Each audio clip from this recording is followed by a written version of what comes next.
providing a safe and supportive environment where they receive mentoring and are encouraged to share their stories of courage, expertise, and experiences either from their personal or professional lives. Through Women of Courage Asia, we see women experiencing their breakthroughs and rediscovering their life purpose and passion in life. We're happy to support our community leader, Suzanne, as she champions the Courage Under Fire panel discussion and hope that more women would be inspired and empowered through this initiative.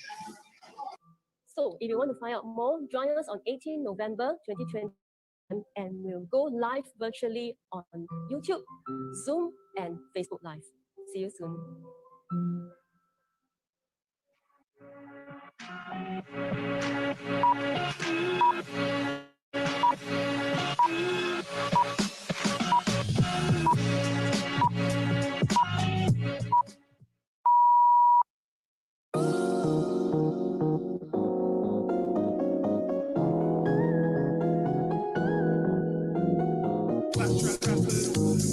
Tiger alive with a life with the chips.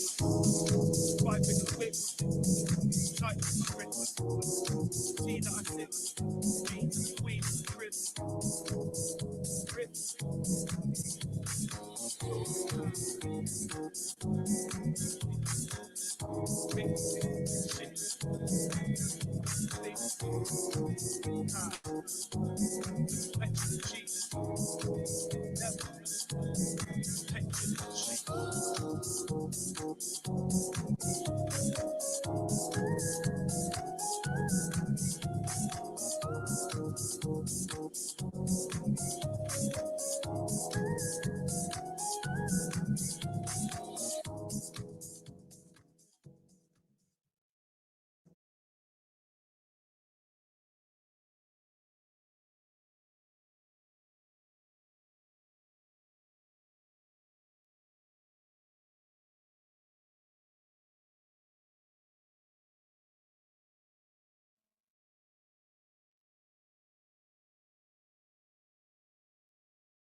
Okay. Okay, I'm off the screen now.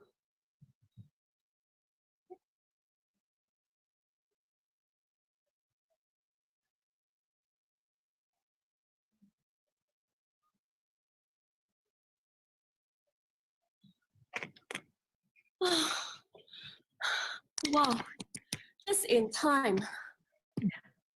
Hello, Susan. Why are you looking so rushed? Where did you come from? Well, do you know I just came back from my toilet break after ending my 4th meeting? Can you imagine having 4 Zoom meetings back to back since 8 a.m. today? Well, I used to pack my schedule with many appointments as well.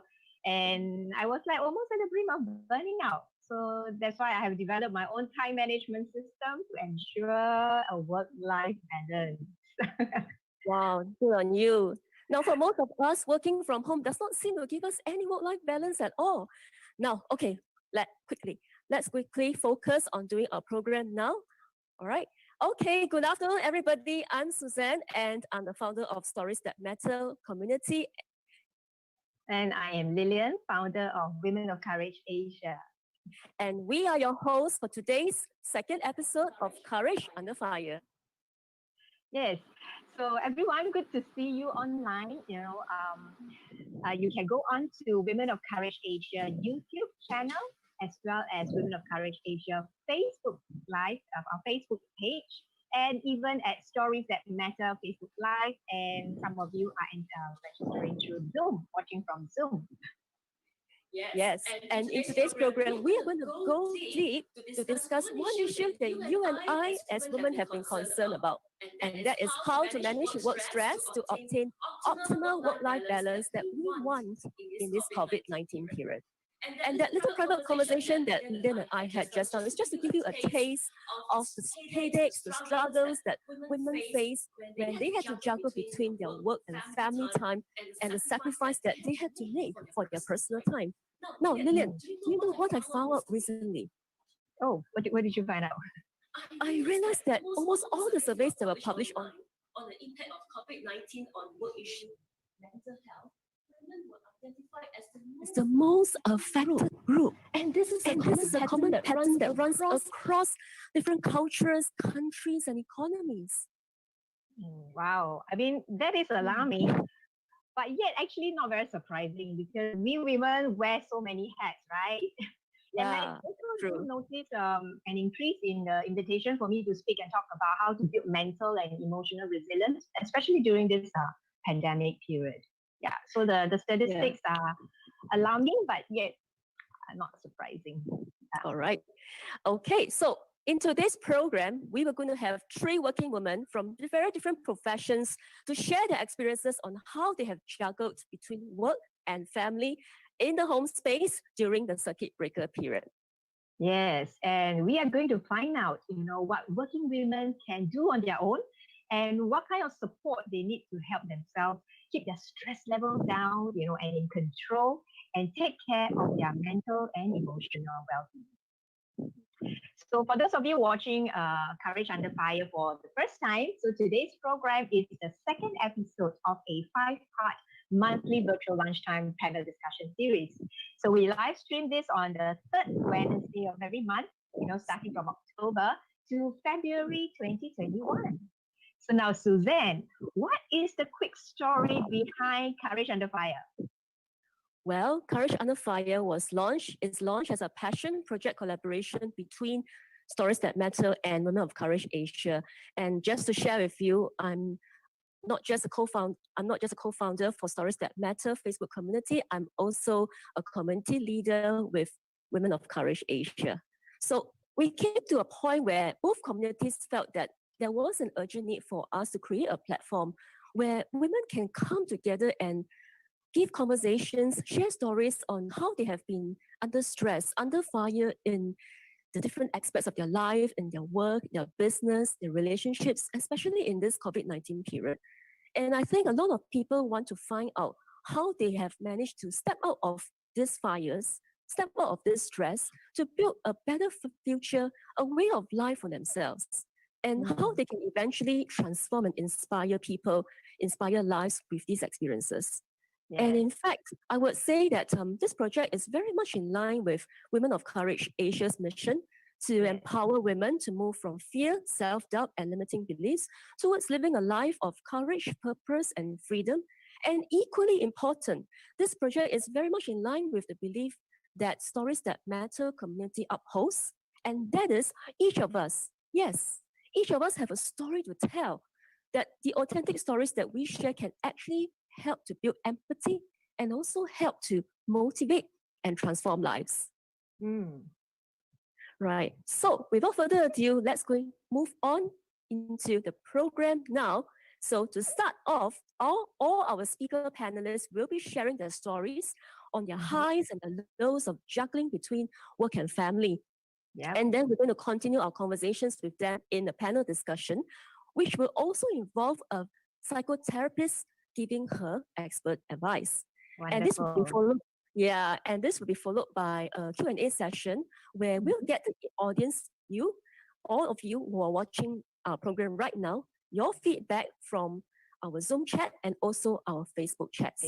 And yes, and finally, the panelists will be sharing their reflections of being in the panel in today's program and also their last words of motivation to their audience.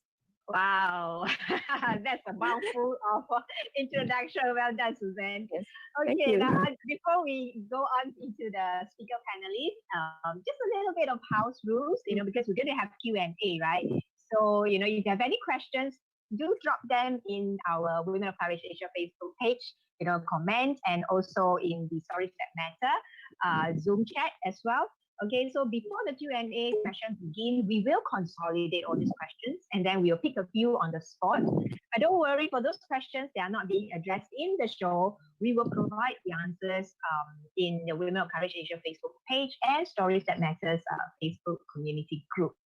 Okay, so now let me introduce to you our three speaker panelists. Today the three speakers are community leaders with Women of Courage Asia. I'm so proud of them. They are survivors of burnout during the circuit breaker period.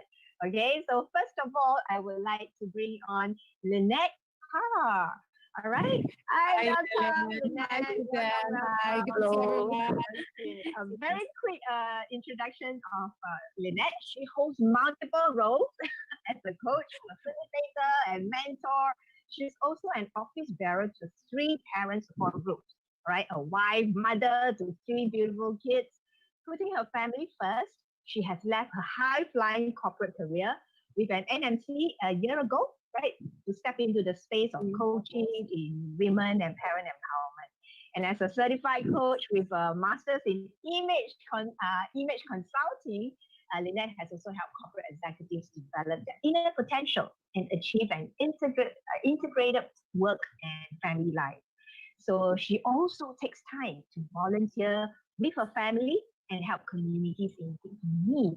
Wow, well done, Lynette. Welcome on board. Thank you, Lillian, for the Right. introduction. Okay, now so let me bring on the rest of the leaders as well. Next is Lisa. Okay, welcome, Lisa. Lisa, hi.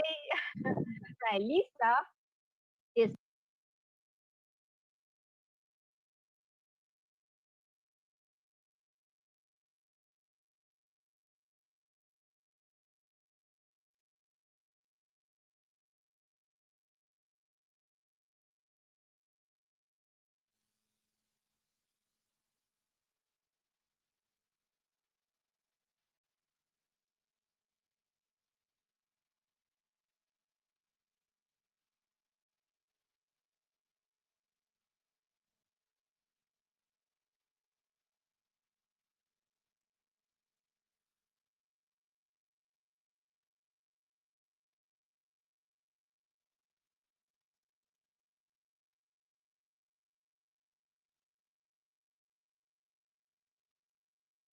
she has been advising and managing risk management and wealth for individuals and families.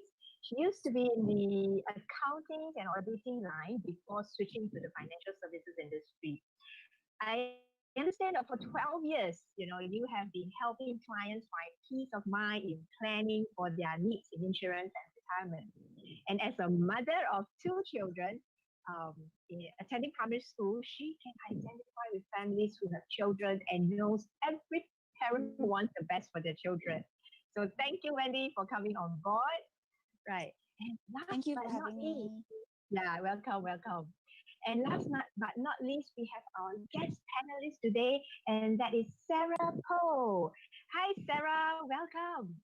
Right. Sarah is the CEO and founder of the therapy platform. Right. She's also a practicing psychotherapist with 15 years of experience.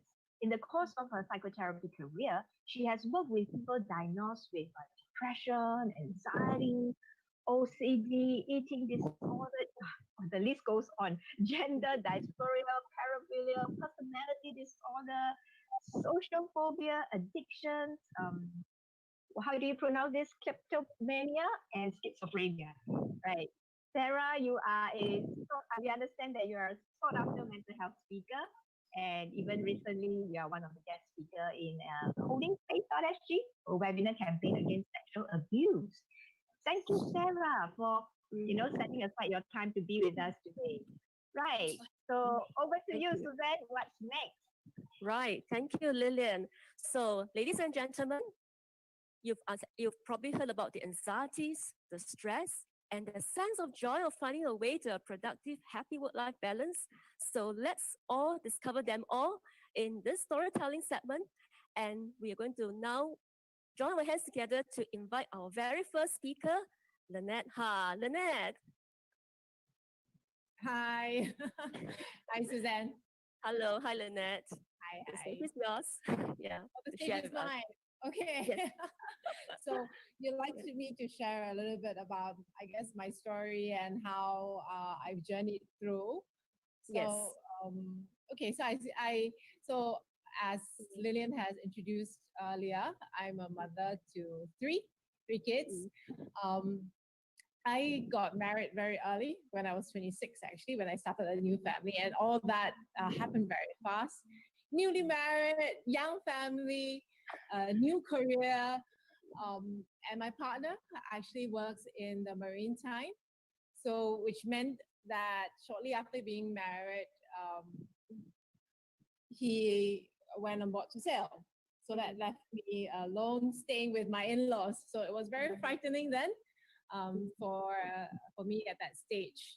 Um, and in the same time, beginning of a new career. So that's actually what happened before. Um, and in progressing, and when I actually started having the family, one after another, the constant struggles, the frustrations of Oh, work and at home, uh, the frustrations of not doing justice really on both ends hit me um, in 2014 when I attended. Actually, I went for a retreat with my mother-in-law actually, and that quiet time actually without distractions or that alone time made me aware that the time that I have with my kids will not return, and that I'm irreplaceable in that. And that made me then draw the line um, after being in the same company for 12 years. So right now, with time on my hand, right, and in my control, I choose the roles that I want to focus on to spend my time more purposefully, and that's why I'm an active participant in the kids' life and in their school, and that's why I'm in 3 different parent support groups simply because I've got 3 kids. And then also I researched and sought out to serve in the various communities that I resonated with, and youth and women and parents actually came up tops because I also wanted to be of service. And that's when I learned that about coaching. And coaching actually helped me to be a catalyst of positive change and to empower others to live a life that they want. And that actually motivated me stronger. Now, along this journey, I've been privileged to receive guidance from various mentors in my life. So, of course, my family, my partner, my boss, who actually taught me the language of the oil and gas, which I had no clue about. And he entrusted me with the multiple challenging tasks, which made me who I am today. So I'm very grateful for the mentorship that I received from also the various communities that I serve. And then I think we were talking about earlier at the backstage earlier about the struggles, of being a working mom, having families. So how do you juggle? So actually during COVID period, I was actually running ahead of myself and time. My calendar was booked and I was zooming from one meeting to another, packed with trainings, coachings, and webinars and all those meetings, and leaving no time actually to myself and for family. And that my daughter actually was the one who slept. So literally kind of prompted me um, that I was actually busier than when I was holding a full-time job.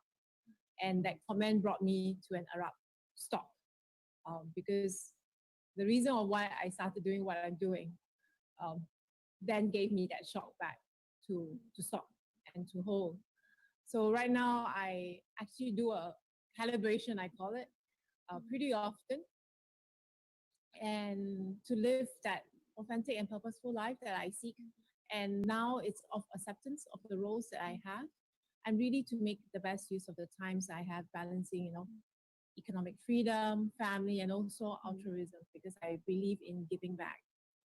Yeah, so that's a quick, I don't know how many minutes I took, summary wow. of the journey that I've been through.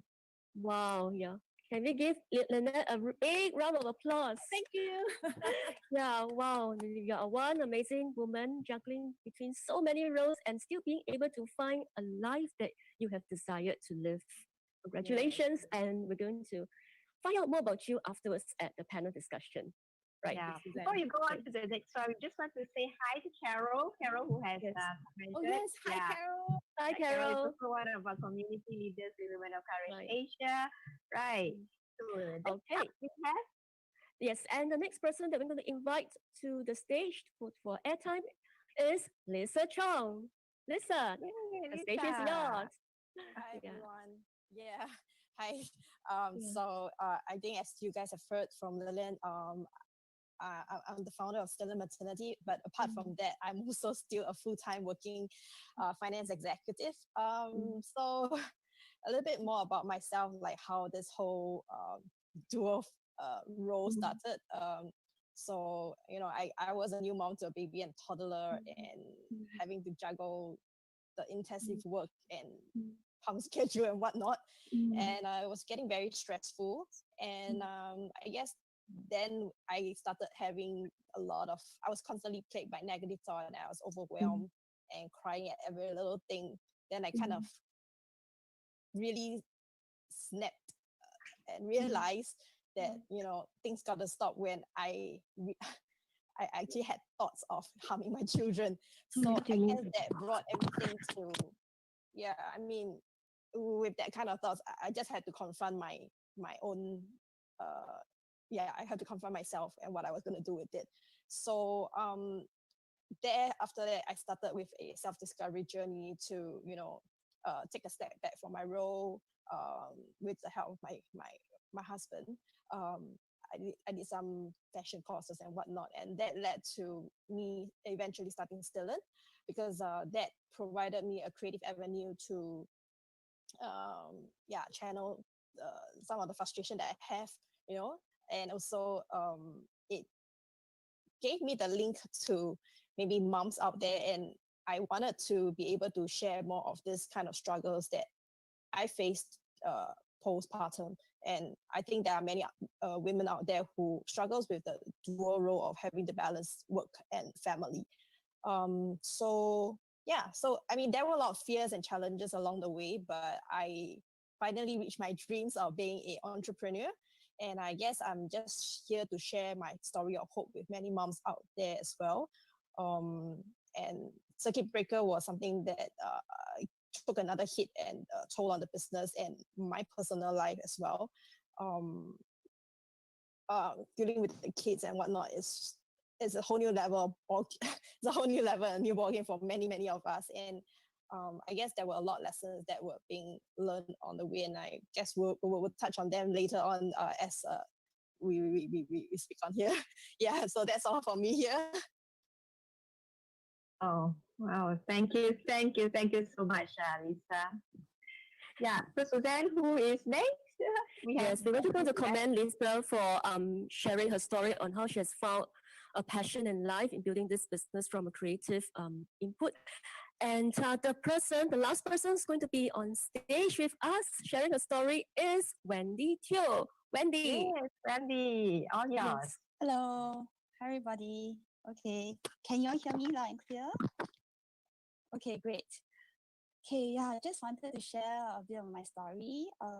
Well, in the beginning, I was actually struggling with many roles, and at the same time, I felt very stressed and just even overwhelmed with all the things like family life, as well as work, as well as like volunteer work that I do. So I didn't manage to juggle very well in terms of my roles, I realized.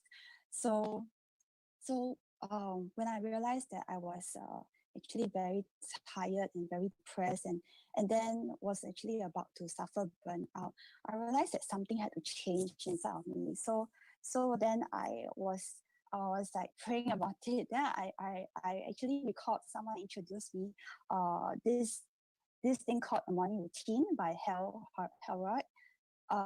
His name is HAL and then space HALROD.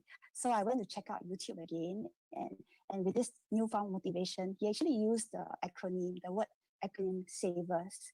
So it stands for silence, affirmations, visualizations, exercise, reading, as well as scribe. So basically this really useful morning routine helped me through this period of time during the lockdown. And Lillian is actually one of my mentors who do help me see the bigger picture of things as well. So thank you, Lillian. So if anyone wants to engage her as a coach, feel free to let me know so that I can connect you to her. So for me, depression as well as sleepless nights, lack of motivation and low energy just happened to me during this period of time. And I finally saw that I was able to actually become a better mom. It doesn't mean that the kids have to take up all the time and attention, but I can actually have me time for myself as well. So I can actually, just even pursue the dreams that without feeling guilty to do the things that I love. So what I did was that I actually exercise more self-care and being able to love myself more by just even doing the things that I really enjoy. Yeah. So, well, thanks. That's all for me for my sharing. Thank you so much for listening. Yeah, thank you so much, Wendy. I want to affirm Wendy, Lisa, and Lynette, the three of them, because they really have shown resilience, yeah, and the growth that they have displayed and role modeling for their children. I mean, especially knowing Wendy for quite some time, yeah, I want to affirm you, acknowledge you that you have come a long way and you have grown so much stronger. Yeah. Thank you so much. Thank you, Wendy, for sharing. Yes. Yeah. Thank you, Yeah, we want to hear Suzanne. more from you afterwards about how you have managed to find a way to manage your stress. Yeah. Yeah. Right. So we have come to the exciting part now, which is the panel discussion. So we have prepared quite a number of questions for all of you. So feel free to jump in with your thoughts. Okay, let's enjoy this session. Let's make it casual. You can unmute yourself so that you are ready to just jump in with your thoughts. Okay, right. So the first question to all our panelists is, what is the biggest concern that came to your mind when COVID-19 hit Singapore and we were all told to work from home? What are your thoughts on this? Yeah. Who wants to go first? Just jump in. I think for me, I probably started work from home earlier than most people, because I started just right after Chinese New Year, before it was mandatory to kind of for the companies to work from home. I think we probably never hit home that COVID was that bad yet. And we just thought, okay, new way of working. And then it was, I think, only March later when the circuit breaker hit, that it kind of really hit home that how serious this whole thing was be, that we need to have a lockdown. Because Yeah. in China, you'd be like, oh, it's people in China, they're never going to reach our shores. And, people coming back, never mind. It's probably just a stage that they will just probably ride out. And I know government is very good. They will contain it somehow. It will not be that bad. But when circuit breaker really hit and we couldn't go out, I think that was when, uh-oh. And I had to do home-based learning. I'm like, uh-oh. Yeah, I think that's a stress upon the stress, because working from home was a new challenge. Then when the home-based learning started, then I'm like, and then you start to hear news about people rushing out to grab food, toilet paper, and whatnot. I'm like, oh, that was wow. that was scary. I think that was scary. I think for me, that really hit home that how border closure would affect every single one of us and the livelihood and everything. So as much as I didn't want to be one of the ones who go and grab all the food, I must just say I did stock up a little, just so that in case border closure, I will have a bit period of time to last a little bit longer. And I didn't have to endanger my family by going out very frequently to the supermarket, to run all these errands, because I just wanted to limit ourselves to within our house, avoid contact as much as possible. So I think that was what I did for the family. I literally told my mate, these are the things I buy for ration, don't touch. Yeah, really don't touch them. And we will eat this, and then after we eat this for tonight, tomorrow we cook, not that we cook, but recooked it in a certain way so that you kind of ration the food a bit longer to make it last a bit longer. Like more Yeah, so creativity that came out of it, right? yeah, so like chicken rice for tonight, creative. leftover chicken, tomorrow chicken porridge kind of thing, Wow. Yeah, I think the home-based learning part was also, I think, quite a huge thing for many of us. Yeah, suddenly all our kids are all at home, Yeah. How about yourself, Wendy and Lynette? How was that like for you? Yeah, Yes, even actually, same Sarah, here. I totally yes, actually, I totally identify with Lisa. I was wondering how am I supposed to manage my daughter's work using the laptop, and then at the same time I need to use the laptop to manage her work, to manage my work as well. So in that sense, I felt that it was like a quite havoc in that sense, because I need to manage both our work at the same time. So it's like really thank God for my husband. He whenever I have deadlines and urgent stuff to do, he can actually help to manage a little as well. So Right. in a way, I think for lockdown wise, there's a lot of things were in terms of response was actually reduced. Like even for my case, like even in insurers to get back to me, it was they all had to work from home, so I couldn't really get them in time in that sense. But then the thing is that they had to have slow response, so I have to tell my clients it's like, oh, there's actually slow response, so therefore you just have to wait because of COVID period. So it's a bit more kind of expectations wise definitely has to be reduced. And then on top of that, also my daughter, because she has learning challenges and all, so she doesn't, so basically for her she had to just even get adjusted to being at home even more. So there was like plenty of meltdowns along the way. Wow. So it was quite challenging in that sense. And like her meltdowns is not like just once or twice, sometimes in a day, but it's been many times. So we really had to manage that as well. Yeah. Right. So it was very, very challenging. Yeah. I Yeah. think it So- involves a lot of expectations in the way you manage the whole Yes. change, right? Yeah. Yes, Okay. definitely. Yeah. Thanks. Yeah. So I mean, following up with that thought, how has it changed the way you manage, say, your clients, your employers, or even families' expectations of you? Let's hear it from Sarah and Lynette. Yeah. How does this whole COVID thing that requires you to work from home, and then how do you manage your expectations? Sarah, you want to go ahead? Yes. Yeah. Sarah? Yeah.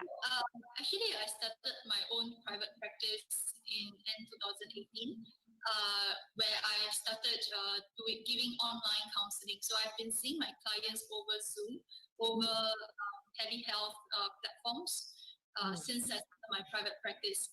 So seeing clients through video call is not new to me.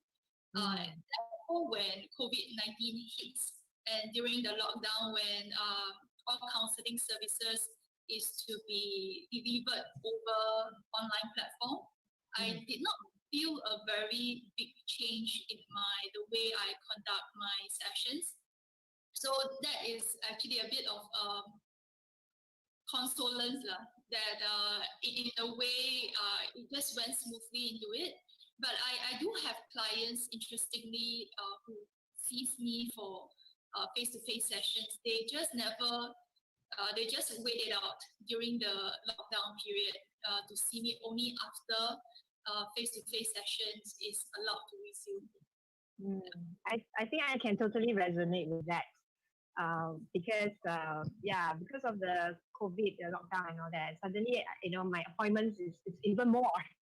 Because for those of us who are used to working online, I think this change is not so drastic. Yeah, but just that it packs more appointments. Because now you will cut down on the traveling time, right? Correct.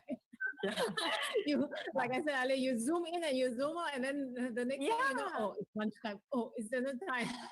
Or like, oh, it's okay, you guys eat first. I'm still in the middle of, or I'm going into the next meeting. Yeah, So how do you manage with that, Lynette? Like zooming in and zooming out. I think we're getting Zoom fatigue. Yeah, it's really Zoom fatigue, and we got introduced to things like Google Meet and the rest of the other platforms that were available. But very much like Sarah and what Leland you said earlier, transiting into an online platform was easy in a sense because I was already coaching my clients online, and that was how I had started actually. So building that relationship or continuing the coaching conversation online was not an issue. I think what I found challenging though was managing my own expectations of having to give myself that space to think in between, or having even e-breaks, or being there if the child is unable, if my kids are unable to go on to the platforms that they're supposed to. So that was a bit of a managing of the family expectations there as well, because with three, I'm thankful that I had enough electronic devices to go around, but that took a crunch in terms of technology as well, because all of a sudden the Wi-Fi can just go dead, and all of us, you can see the house coming alive. It's like, what happened? What happened? What happened? So then the bandwidth just went down, right? From like, oh, I had very stable Zoom call to like all of a sudden it just dies. What was worse is if I'm training and then the trainer is out of town, it's like zoomed out. So that was a bit of a panic attack there, but very quickly with everything moving online, um, we got adjusted. We upped our internet. We bought routers, the Wi-Fi extensions, and we were forced to adapt. I think the thing is that we were all forced to adapt, and the technical portion was then self-managed. I would say self-managed because I would say I'm blessed that we've been we've been we've been actually trying to when we were away, we were overseas for a while, and in that period the kids were exposed to technology, so they had no issues going online on Zoom or whatever else have used and managing HBL. So I'm very thankful that my kids are very independent in that sense, and they were able to manage HBL. In fact, my daughter is just finished her O levels last week, and she was saying that HBL is one of the best time in her life in terms of education, because she could hear what the teachers were saying without them shouting down the room to get everyone's attention. And what's most important, the school actually supported them quite a bit in providing the resources for those who actually wanted to go the extra mile. Because then it came down to itself doing that time management and stepping up really to do what they needed to do. If they wanted to do more exercises, they could. If they wanted to chill or play games when the lesson is going on, it's a personal choice. So I think a lot then into managing that expectation. Yeah. I think we all have to do that expectation management. Otherwise, really it can be a Zoom fatigue for everyone. Yeah. So Suzanne, what's the next question? I think you have some questions for particularly for Sarah as well, right?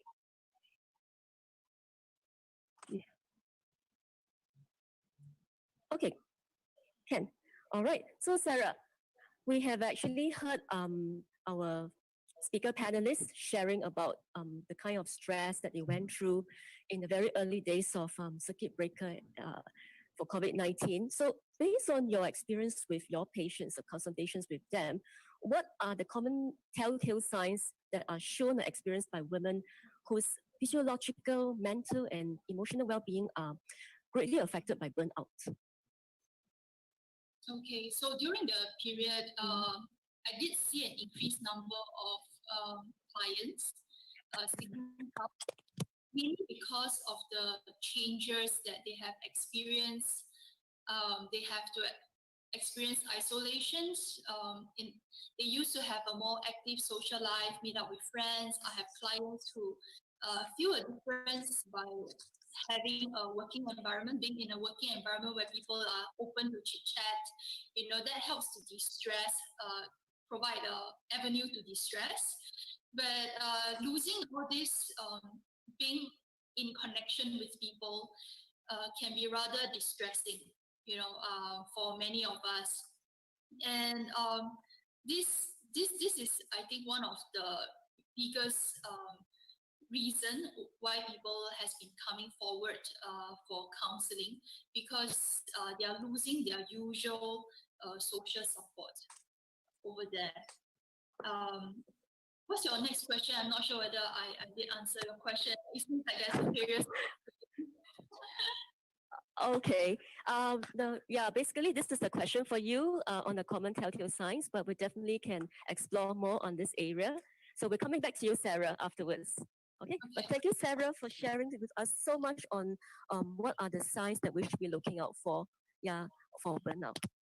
So Yeah, I now think I'm going, social, like what Sarah mentioned, right? yes, Social isolation is right. one of the telltale signs. Yeah.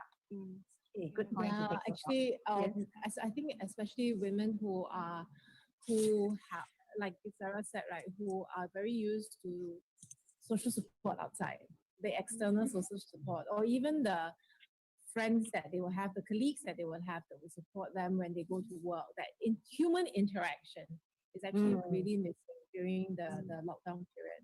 And yeah, I've got some people that I've coached that also come to me and said, I don't know what to do. There's only so much Netflix or YouTube I can watch. yeah. Then many books I can read, right? So what's next? Yeah. So My then, son was yeah, saying that he's sick and tired of playing computer games. yeah, which is like, okay, that's the first I hear of Yeah. it. Yeah, my boys too. So it's like, Okay. Yeah. Well, I guess it affirms the point that we are all social animals at heart.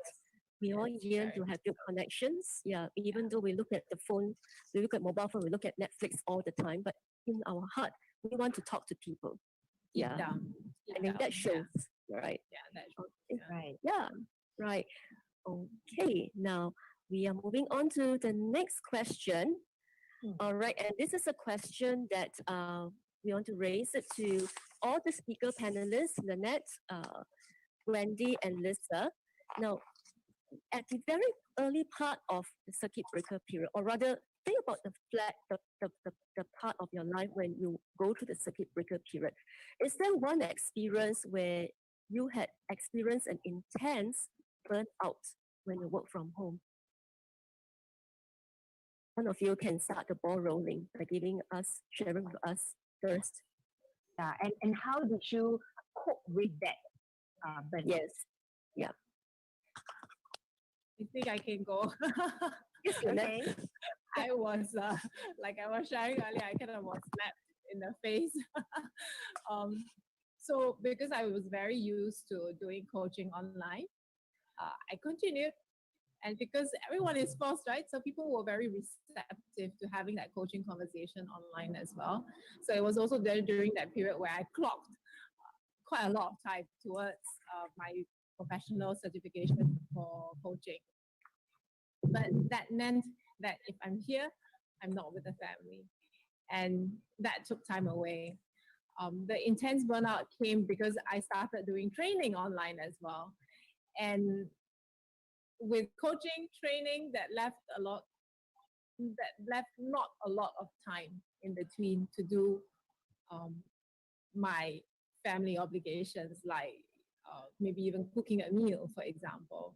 So I'm very thankful that I had support and I had to reach out for help. So I say I had to because otherwise everyone's home, right? Lunchtime, people will get hungry and then they will like stop interrupting my meetings or like coming onto my coaching sessions like, Mommy, I'm hungry. I'm like, I'm in the middle of a coaching conversation or I'm in the middle of a training. I can't quite entertain your request now. So I had to then, it forced me then to plan. Forced me then to plan in advance. It forced me then to rope in help from my family, from my mom. She's from my mom and also from my kids. It's like, okay, so I'm going to be in meeting between this time and this time. And what time is your break? What time is your lunch break? So we will kind of coordinate schedules and then have the meals ready because that's the basic need. That's what they would likely come to me for or come to anyone in the house for. So planning, asking for support was key. And that actually helped me overcome or bring sanity back into my life during that period. Yeah. Thank And you. and teamwork as well. Yeah, The teamwork that you have with your family members. a lot Yeah, of on this. teamwork had to be put in place. It's like, you don't help and you don't get food. It's your choice. That's a good one. Yeah, Okay. I think seeking support, seeking out support, recognizing and acknowledging, you're at the brink of a burnout. I think that's very crucial as well. And that everyone has to chip in. If you don't put your hand in, then okay lah, you wait lah, wait for me to finish my meeting. It's fine. Yeah. Actually, on that note, I think it's a nice transition to the next question, especially for Lisa and Wendy. I understand both of you have children who are in a primary school, right? Yeah. So, what kind of unique challenges do you face, in coping with their needs and attending to your work as well, at the same time within the same home space? Did you also experience a intense burnout, and how did you handle those unique situations or challenges? Maybe Lisa, you want to go first? Yeah, sure. Yeah, so I've got a 7 and a 4. So the 7 is just P1 this year, very, very new into the whole school system before the whole circuit breaker started, right? So he can barely, I mean, I'm quite thankful he's a quick learner to all these gadget stuff. He can read somewhat. So, when it came to the home-based learning, he was able to help himself a little bit. But most of the other tasks, I think what maybe MOE or teachers did not we all didn't expect is you give them all this home-based learning, you expect them to log into all the different websites, you expect them to know how to read and do the exercise when they can barely read the words, especially Chinese. it's like the book looking at you, you'll get a book and then you don't know what to do with it, right? So yeah, it was very challenging for that part, because then we really literally had to sit beside him and read for him the instruction in order for him to complete the exercise. So that was Lisa, we Lisa, lost you're you. not there. Lisa, can you speak again? Speak up again. Okay, you need to unmute yourself. Can you hear me? I think it's the connection, because she was having the mic issue earlier. Yeah. Okay, do you 1 second and test if it's okay with that? Unmute yourself first. Try again. No? Okay, one more time. Okay. Without the Okay, wait. speaker? You're muted. No. It's the connection. Okay, wait. You're coming. Wait, You're coming. we hear you say connection. Yeah. Say that, please. Okay. Yeah. Yeah. You were saying? Yeah. Where was I? Yeah, home-based learning, right? Yeah, and Chinese cannot read the instruction. I can so resonate with that. Yeah, and so it was, I think the first 2 weeks of the home-based learning was quite chaotic. We didn't know what to do, and I had to, first for my job is quite intensive. I need to be at my desk and concentration. I literally cannot spend time with him, helping him with all the stuff, because if I get distracted, I do my work, and that will be a problem. So I think what with it is very, very important. We all need, and I'm just very thankful that I have a couple at home that and all the I actually literally woke up and need to do something too. So we allocate her a time slot, like with a teacher time. So she will take over the teacher time for the little one to do artwork and whatnot with it. And Daddy will take her and to help us out. Only with all my stuff, and only with the time we kind of stop. With the younger one. And it's kind of like something there, I guess, for the first, for the first one, and also the other one was a bit more invested into this learning. Right. So Lisa, because I think the sound quality is still not as good, so we can't hear you very clearly. But what I'm getting here is that time management, planning, and time management still plays a key in helping to cope with that challenges. Am I getting you right? Right. Okay. Thank you very much. Correct. Yeah. Right. So, Wendy, I understand that one of your children has some slight learning challenges that you mentioned, right? So how did you cope with helping your child, while you're working from home?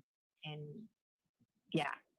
Oh, okay. So during this period of time, I actually took the liberty of signing up for courses to help her out. So I went to sign up for kind of like dyslexia course that will be able to help her in terms of how to do mathematics and just even doing her English. But at the same time, she still have a lot of therapies going on for her. So they're all on Zoom. So in the course of a day during work time, yeah, is that my okay? It's my aeroplane flying over. Excuse my aeroplane for a while because I stay in the east, so there's a lot of noise interruptions here. Yeah. Okay. Can you all hear me now? Oh, okay. It's gone quiet. Okay, so Can maybe hear you. Can. Okay, great, awesome. Yes, we can hear you clearly. Yeah. Okay, great. Okay. So I was saying that in terms of helping her, I went to attend courses on Zoom. So they have Zoom courses going on during this period of time. So I don't have to be physically inside the classroom. And then on top of that, what I did was to be able to just even, help her out in terms of emotions, managing her emotions better also. Yeah, so there's always but at the same time, the allied care teacher kind of like every couple of days check in on us. So I'm very, very thankful. And on top of that, MOE, Ministry of Education, has a lot of tips for the children on how to manage home-based learning, how to manage, things like emotions and stuff like that, even at home. So yeah, actually, this year has been a very challenging year because on top of managing my this lady, not this lady, but this girl who has a learning challenge, I also have to manage my boy who has PSLE. So it was like a double whammy. Yeah. Yeah. Yeah. So he actually he didn't take to the COVID period as well in that sense. He during the after the lockdown, right? He didn't really want to go out. He didn't want to step out of the house. He was saying, no, because everybody said that it's better to stay at home. So therefore I stay at home. But then the thing is, it's very good in terms of just even going out to exercise a little while. Yeah. So I feel that it was pretty challenging lah. Yeah, so we had to really counsel, strongly encourage him to be able to go out to exercise, be able to get some breather. Yeah. Yes. I think I was recognize. not easy. Yeah, Lisa. Yeah, Lisa. Yeah, Yes. I just wanted to say that I kind of really resonate with what Wendy said about the kids because I think as adults, when we go through COVID, we know how to manage ourselves, but a lot of the time we kind of forget the little kids in the house, they also have emotions and feelings and whatnot. And they were just told to go along with the plan and whatever not, right? So I think we never really realized that the kid actually had I mean they were affected emotionally as well by the COVID. So they start it was like maybe 2 weeks. At first they were like really enjoying themselves. Well, every day they go home, just play. But I think third week onwards, I started to realize that they were starting having meltdowns. And I was like, what's happening here? Like it's not helping the matters. And yeah, and then it kind of like just hit me that hey, as much as we adults are affected by it, they are as well affected, that they cannot see their friends, and parents are just telling them what they need to do, and yeah, they just have to follow, right? And they may not have the language to verbalize their emotion and tell us what they are feeling. So when we kind of realized that, and because we was at home for so long, we just decided, let's just bring the boys out every day for a short exercise, whether it's just scootering or jogging nearby. Let's just go, get them to run about, to just exercise, and it helped a lot, I must say, because they were able to expend energy, vent their frustration.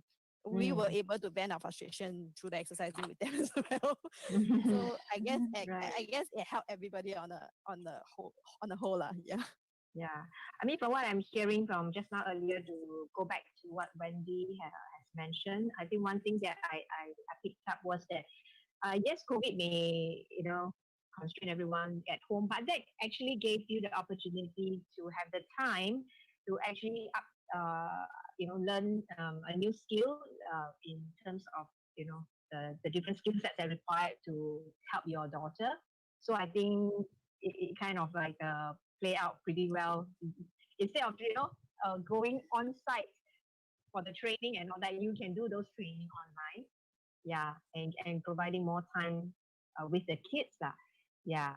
So thank you, ladies, for sharing about that. Sarah, do you have any thoughts about this? Especially for parents with children that are in the same space during this COVID time.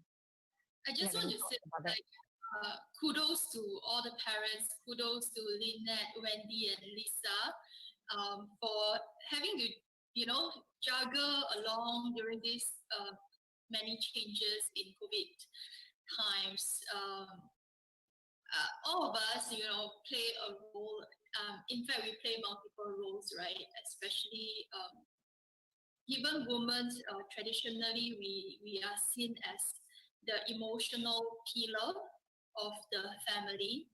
So now the added stress on women, I think, is beside having to take care of family, having to fulfill your role as a mother, as a wife. There's also that financial pressure now on women, that women are expected perhaps to also bring in financial resources to the family. So truly, there is a lot of juggling act over there. And I mean, I'm learning so much from you guys on how to respond to your kids, even knowing like what is the school system, being involved in the learning process of the kids, having conversation with your kids about the struggles or on the changes, how to feel about it. All this will actually help to normalize and validate feelings, feeling of the child. Also, when you share about how you are coping, how you are actually thinking through all these changes. I think from the child's perspective, when they hear your thinking process, they're learning as well.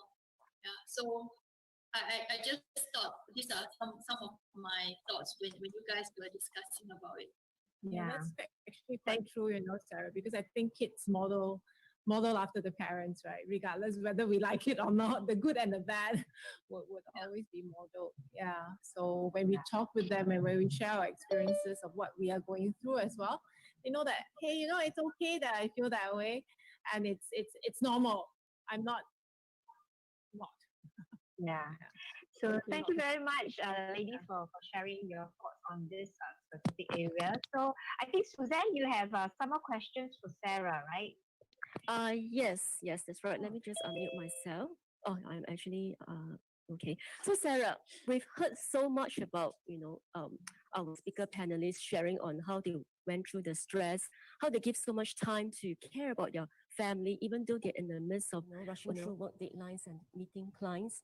And in our conversations, you talk about self-care, how we can use self-care to manage stress and burnout. So share with us, how can we as working women use self-care to help us to manage the many different roles that we take up when we're working from home? Well, I think self-care is not just for women, for men, for everyone as well. A lot of times, I think women kind of pick on everything. When I was working in a psychiatric hospital, we see the suicidal patients are mainly women. But women feel suicidal but don't kill themselves. But when they think that they want to kill themselves, they just go ahead and kill themselves. They don't kind of stay in that suicidal feeling. So actually I was talking to my colleagues about this, and we feel that women tend to have the tendency to internalize problems.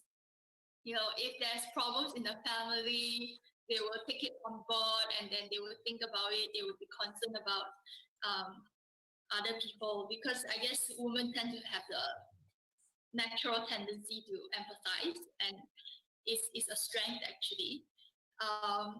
That women also, so women, that's why I say it has always been like the pillar of the family. You always put everybody first, right? And you put yourself last, In certain culture, I know the entire family will finish the food and then women will eat whatever is left over. In some culture, in one culture that I know of. So it really stands out how women has traditionally been, the role that the woman take up, put everybody first, that kind of thinking. But we a lot of time forget that we are just as important as everybody else in the family, in the society. So if we take care of others, we also have to take care of ourselves. And only if we take care of ourselves, right, then we can also take care of others. If we are not taking good care of ourselves, then how are we going to take care of others? Yeah, I totally agree with that. Yeah. Coming from a space where Second and third coming from a space where I've not been taking care of myself. Yeah, that's why I spiral down into all that suicidal, depression and even attempting suicide. I think that is really a very important point to take note. Yeah. So I think we have one last question for Sarah. Yes, that's right. We have one last question. So, Sarah, I think from the start of this discussion, we've been looking at the issue of work-life balance from the perspective of working women who are going through stress. What is your view of, what about family and friends of these working women under stress? In what way can they actually come forward to give support? Yeah, from their perspective.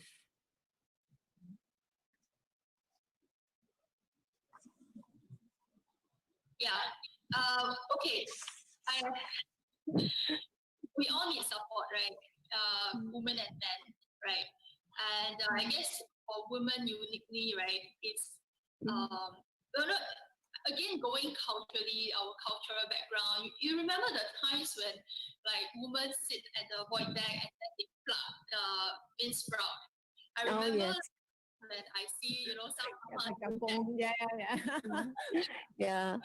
These are like a social time, social bonding time. You wonder why it's taking so much time to do that. But actually, they are putting their heart out, having that heart-to-heart conversation. And it's really, fantastic for mental well-being. That is the treatment at the point of time. But because all of us now are living in such more like hyper-independent, isolated life, we all strive to attain our goal. We all have our own goals. So it becomes more like, rather than being collaborative, rather than having that community spirit. So I think whether it's man or woman, it's critical actually for us to come together and resume this activity. I don't know what else, baking together or singing hearts out. I remember during COVID-19 National Day, right? We sing for the heroes, healthcare heroes. Wow, I feel that kindred spirit, at that point of time. And research has shown that singing together would synchronize our brainwave together, and we feel less isolated that way. So I hope, even though KTV is now closed, we can sing. So I guess it's no magic to how you are going to be supportive of another. It's just plain humans reaching out, knowing that when we see somebody is maybe more down, laying in the bed, not doing anything, demoralized, have the heart to actually, ask, hey, how's things going on? And also, just also sharing, your part. In any conversation, it's always good to have like 50-50 time or 60-40 time, not to over-dominate the conversations or not to talk at all, just listen. So it's good to have that reciprocal exchanges. And I think everything else, generally we can work things out when we have that connection with one another. Yeah. yeah, having support. That's why building, having a community of support is so important for our well-being. Yeah. Yeah. So And this yes, is why then, we are also sharing in this panel discussion. We are actually going into the actual activity of sharing stories and motivating one another. Yeah, right. yeah. Okay. I think Suzanne, now is the time where we want to actually like look at some questions, right? Yes, that's right. Okay, Mm. so to all the audiences, it's your time to share your burning questions. Now, those in Women of Courage Asia Facebook Live and Stories That Matter Facebook Live, if you have any questions that you want to ask our panelists, do type in the questions in the Facebook comments. And for those of you who are watching our program from Stories That Matter Zoom, do type in your questions in the Zoom chat. Mm. So Right. while waiting for the questions to come in, I actually have one burning question that one which I'm curious to know from the panelists. Yeah, and that is like if you have a chance to actually like go back in time to the start of the circuit breaker, right? What is the first thing that you would do to manage your workload more efficiently to prevent yourself from feeling stressed? Now it's on the hindsight, because now you know, right, how stressful it could be, right? Yeah. So if you were to be able to go back in time, what would be the first thing that you would do to manage your workload?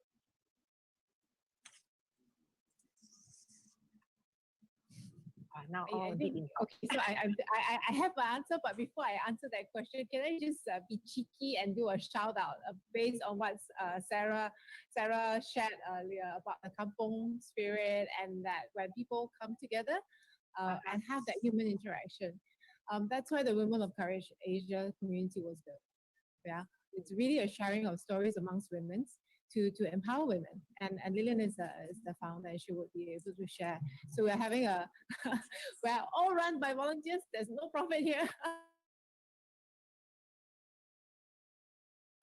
But Yeah. and come and listen to our sharings. It's you can check out our website. But to answer Lillian's question earlier, oh, you can register on the link below. Anita has very kindly helped us. To answer Lillian's question, I think the thing that I would do differently is I would deliberately set aside time and say, okay, this is your break time. This is your break time. Let's have a common break time so that we can come together and just talk. How was your session? How was your day? Or how was your meeting? Because all of us are in different corners of the room and looking for that perfect background, right? So that nobody comes behind you in inappropriate clothing, for example. So that would be the time. That would be the one thing that I will really do different. That is to set aside purposefully meal times together, probably like lunch and dinner, because dinner is compulsory in my family to sit down and talk. But lunch is not, because everyone's home, right? You don't really have an excuse in that sense. Yeah, I think that point that's a good answer. That will actually reminds me that to ensure that we have a shared time to take note and be aware that we do have shared time together, and to really make it more fruitful, as in like checking in with each other, and not even using devices even during those precious shared time, like you have mentioned the meal time. Yes. Very good, very good. Okay, so well, how about the rest of you? How would you handle that? Well, for me, I think I will actually take regular breaks in order to avoid burnout. So I think it helps quite a lot, because the thing is that if you don't have any breaks in between, you will just feel that, it's like, when is this going to end? When is the day going to end?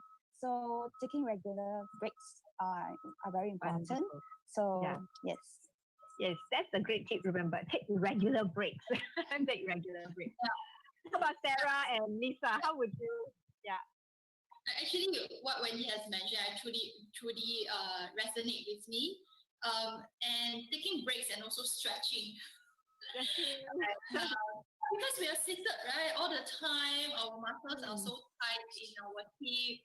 Our hip is rigid, So a lot of stress is accumulated there. and our shoulder as well. And because we are trying to look forward, look at the words on the screen, our neck is like moving forward like this. You can see, it's straining the neck. So I think the breaks, it will be good to always do lots of stretching. I have to remind myself all the time. If I can remind myself, I must tell myself to do it. But Yeah. I'm not doing it. Okay. On that note, on that note, I do have a tip for everyone that this is great because we want to naturally release endorphins, right? The happy hormones for ourselves. So you can actually use your palms, put it at the back of the neck, and then you just do this pumping motion. Yeah, the squeezing and releasing actually naturally releases endorphins, right? Yeah, so the happy hormones. Yeah. So anytime you can apply this, that's a great tip for everyone. Yeah. And I think Nicole was sharing that you can use essential oil, right? And it just emphasizes the impact. Yes. That. Yeah, if you use essential oil, you can add on to it. That's a very good tip. Yeah. How about you, Lisa? What would be the one thing that you will do if you will be able to go back in time? Sorry, my tip not so actionable, but literally it's my wish list if I went back.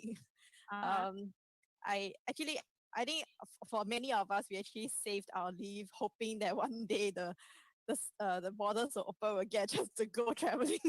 So a lot of us try to delay our leave to the end of the year, hoping the borders will open, right? And I did some of that, and now on hindsight, I think I should just have taken it during the circuit breaker. I mean, it doesn't need to be the full day, but even if it's like 2 or 3 half days during the week, I guess like similar to what Spendy and Sarah say about taking breaks, I felt like it would have given me a lot more breather to engage the kids and to so that I have more time with them, I have more time for myself without having to think so much about the work. Yeah, that would help a lot with the stress. Yeah. Right. I think this circuit breaker thing comes to many of us as a wake up call, right? For those who are always, work. It's a wake up call to take a break. Yeah, and that's thanks for your tips and your thoughts about for my questions. Suzanne, any questions from the Zoom room? Please unmute yourself. Yeah, any questions from there? Okay, let me. At this point of time, no questions at the moment, but I do have a question for all the speaker panelists. Yeah. Okay. For the speaker panelists, you've mentioned that there are a few groups of people who have been supporting you and mentoring you all this while you were doing your very best to overcome your struggles. So which of them would be the first person that you go to when a burnout happens to you, and why? Good question. So who comes into your mind immediately when My burnout husband. happens to you? Your husband, Lillian. Okay, share with us more. Lisa here. Sorry. Yeah. Oh, Yeah. Lisa. Yeah. Right. Yeah, I guess because day in, day out, he's the one I see 24/7 almost literally. he knows the condition of the house best, So if I'm feeling a burnout, he's the one that needs to step in already. So I make sure he's the person I go to give heads up and say, hey, I can't take it. Please step in. Yeah, I mean, we take quite an equal kind of view. Responsibility towards the family. So he's as much hands-on as I am. So definitely I would keep him in the loop on what's happening to me, so that anything happens to me, he needs to bear the brunt of it. So yeah. and of course he's also my sounding board lah, because we marry our partners for a reason. He's my soulmate. He's also the person I share my heart with. So I need him to understand how I'm feeling. So as much as I can, I try to sound off him. Unfortunately, that also includes the rough lah sometimes. Yeah. Okay. Right. I can resonate with Lisa. Yeah, I can resonate with Lisa because we married our partners for a reason, right? Yeah, so he will be my first sounding board, except for him because he's also although he's no longer sailing, he's still in the essential service. He's considered essential service. So he's not at home as well, so he doesn't quite see what's actually going on at home. So I would like 30-second summary of, of the key highlights so that he's kept abreast, because he's a very hands-on partner as well. And I don't think without his, so I think without his support, I wouldn't be where I am as well, and the family unit would not be so complete. Yeah, Right. Wendy, what about you? Okay, yes, actually for me, there are two types. As in, of course, one is my husband. The other one is actually the people that I pray with. So yeah, so I have a kind of like a small group of friends whom I pray with in that sense. So I thought, like it's kind of like emotional support for me as well, and I feel that it's very, very important. Yes. So that's my story. How about Sarah? We will hear from Sarah too. The first person, I would say it's my. First, I say, okay, when I'm staying with my mom and I'm staying with my pet dog right now. So my pet dog is always around. I will actually, for me, right, it's quite therapeutic for me to stroke my pet dog and bring my pet dog down for a walk. And recently I discovered, right, walking on grasses helps you to feel very grounded. And research has shown that walking on grasses or on the beach, right, actually neutralize your excess electrons in your body, which is responsible for oxidization. Yeah. So recently I started doing that, and when I do that, I feel better. So these are a few things that I'm doing, like yoga, walking on grasses, play with my dogs. Yeah. Thank you for sharing your thoughts as well. I think very interesting answers coming from the panelists as well as Sarah. So yeah, on resonating with Sarah, yes, I do go to the beach as well, walking on sand. Yes, very therapeutic. Yeah. Okay. Now, Do we have any questions from the audience from your side, Lillian, so far? No, I don't think so. But it's okay. I think any questions that come in, please feel free to comment in the page. So because we will still be monitoring the page, and we will share the answers there. We'll reply you with answers over there. Right. Okay. Right. So let's do a wrap up here with a reflection and takeaway. Right. Like I always say, we do not learn from experiences. We learn from reflecting on our experiences. So we would like all the panelists here, including Sarah, to share on your reflection from today's sharing, and then, maybe you want to wrap up with one motivating advice to our audience. Okay, so maybe we start with Lynette, and then we go around the clock, Lisa, Wendy, and then Sarah. So let's keep it focused. Right.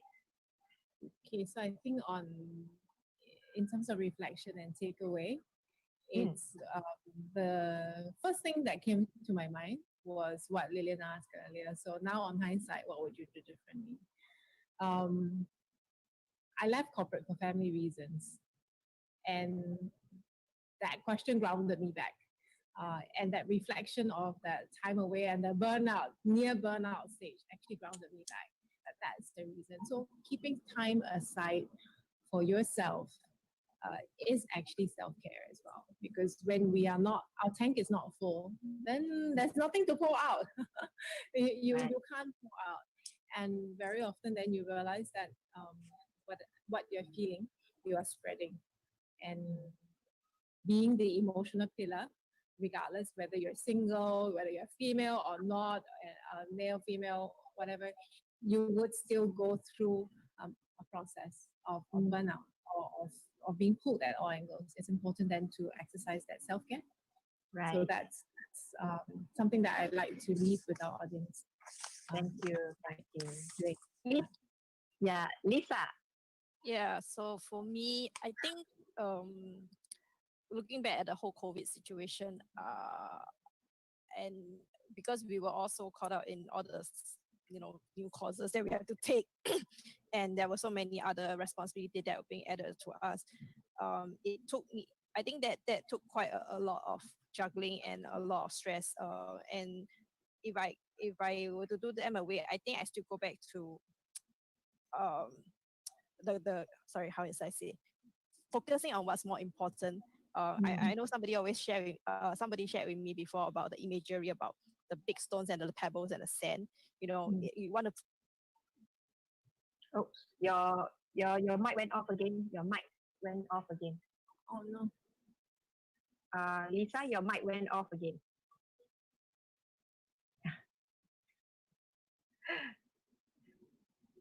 No, you're on mute. Let me unmute her. Yes, can hear you. Okay, yes. Yeah. The pebble and the stone. Yeah, so if you try to fit in the pebble first and followed by the big stone, everything will never fit. So it's only when you put in the big stone first, the things that matter most in your life, the priorities, and then you fill it in with the pillars like the pebbles and the sand, and those are the optional, the good to have kind of things. I think that's when your life will start to make more sense, and it won't feel so out of sync with yourself, because you are going to competing the things that matter to you most. And I think the ones that don't matter anymore. Yeah, so you can choose to drop them anytime you want, or just put them at a later time. And that's what I've been trying to tell myself. What are the things that really matter at this point? Yes, it's good to do all the self-development classes and whatnot, but I think my family is more important. If I can choose to take one that's later in a time slot and spend more time with them, I would kind of prefer to do that. So that's the way that I've done for myself. Yeah. That business is not just about making money. I think there's always time to make money. Well, I mean, it's important, but I'm thankful that I still have a full-time job to keep me going for now. Yeah. Yeah. Thank you so much, Lisa. Yeah, Wendy, what's your takeaway and one motivating advice for our audience? Oh, okay. So one takeaway is to not only take breaks, but to be able to do stretching exercises. So yeah, the pumping exercise would really help really much in that sense. So I think it's really good because it helps in terms of even the neck, kind of like relaxing the neck area. And I would say one advice is that to create a morning routine for yourself. As I mentioned about Harold, that he actually had some wise words to say about this. So one of them was actually to give self-affirmation, and it's very, very important. So maintaining positive expectancy will help you achieve your goals because you feel in control by giving yourself empowering reminders every day, every morning. So this would help because of the fact that if you do self-affirmations, you feel more positive about yourself, and then throughout the whole day, you feel better. Yes. Thank you. Yeah, thank you, Wendy. Sarah. Yeah, I'm absorbing all this advice from you guys. I would say, I mean, all of us have our unique way of coping, and all is good, And it's all individual way. We all have our own individual circumstances, and sometimes you may have some resource, sometimes you don't have resource. For me, life is not a bed of roses. We will all go through up and down, whether it is in COVID-19 or not. A reminder I keep giving myself is that all this shall pass. Yeah. How temporal things are. We can be married, or then after that divorce, and then remarried, and then divorce again. Whatever it is, single, or with partners, live-in partners, or all kinds of permutations are actually available right now. There's no like one size fits all in terms of how we should be coping. So I guess it's all about an individual walk, and with my clients, I see individual clients. I sometimes see couples. Not been seeing an entire family, but early when I was working as a social worker in a family service center, I did have the experience of working with family. It was a lot of fun. What I'm trying to say is that my work with individual is very personalized, and it's about the self within the person. And actually, we cannot separate the spiritual self, self. So in the like this, sometimes we think about questions like life and death, or we think about our how vulnerable we are. So for me, at least, I would rely on a higher force, bigger than myself as a source of support. Yeah. I thank you, ladies, for sharing your reflections and takeaway. Yeah, I do resonate with what Sarah said. I think for me personally, the whole reflection was that, yeah, realizing that there is a higher power, that we are a unique creation. And we have a unique contribution to this world. So discovering your purpose and your calling in life, like what you said, if we can't give what we don't have, right? So yeah, it's not wrong to take care of yourself, because once you take care of yourself, then you are able to give and put a channel to keep that blessing and whatever that is flowing through you into the world that you are living in, your own sphere of influence. So with that, on that note, Suzanne, Yes. you want to wrap up the session? Yeah. I just want to say that certainly it's really important for us to take care of ourselves and to really connect into our spiritual and personal self, and whatever we do, because that is the part where we're able to find our inner strength in doing what we do and in overcoming all the difficulties that we have in life. And there's a very favorite quote that I love to share. Steve Jobs said that life is about living and creating experiences that are worth sharing. And I want to thank you, Lisa, Wendy, Lynette, Sarah, and also my co-host Lillian, for sharing with us your experiences and for sharing and for affirming that we all have that inner ability and the power to rise from our stress and really having that confidence to move forward and create a very productive and happy life for us as working women. So that's all we have for you today, our audience. And next month, on the 16th of December, 12 p.m., we are going to move on to another area of discussion, and that is having a conversation with single moms. And do join us to find out about those and how they manage to cope with life, to give their children and give themselves a complete happiness as a single parent. And also, there'll be more updates coming to you in this program in the Stories That Matter Facebook group and Women of Courage Asia Facebook page. Now, for those of you who want to find out more about our two community groups, do check out the Facebook pages of Women of Courage Asia and your website, as well as Stories That Matter. So for Stories That Matter, we always have a lot of activities on storytelling and video creation classes, and do keep a lookout for what's happening to these activities, what's coming up in our Facebook page.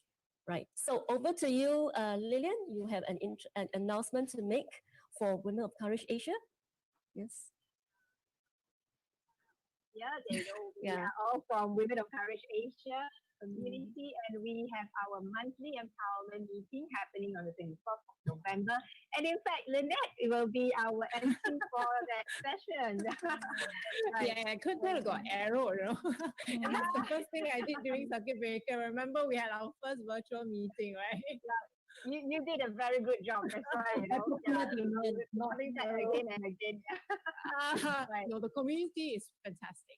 They are all about empowering and sharing. It's a very, very supportive, and inspiring community. So we will have different expertise every month, different topics, different experts sharing different from all walks of life, women from all walks of life, and also sharing of the stories of courage. That is one of my favorite segment, because we really get to hear the authenticity, the vulnerability of the individual women that took the courage to share their stories from a victor's mindset. Right. So do come and join us on the 24th of November, which is next Tuesday, right? Yeah. Next Tuesday. Yes. So, all And right. yep. We won't So hold anyone longer because I know right. all of you have a lot of Yeah. appointments to go to. Thank you so much for setting aside your time. I know it's very precious time for you. But thank you for being here with us. And we see you again next month. Right? Yes, see you next month, 16 December, same you. time on 12 p.m. See in you. our Facebook Live. Thank you. Thank you. Thank you, everyone. Bye. Bye. Thank you. Bye. Awesome. Well Awesome. done, everyone.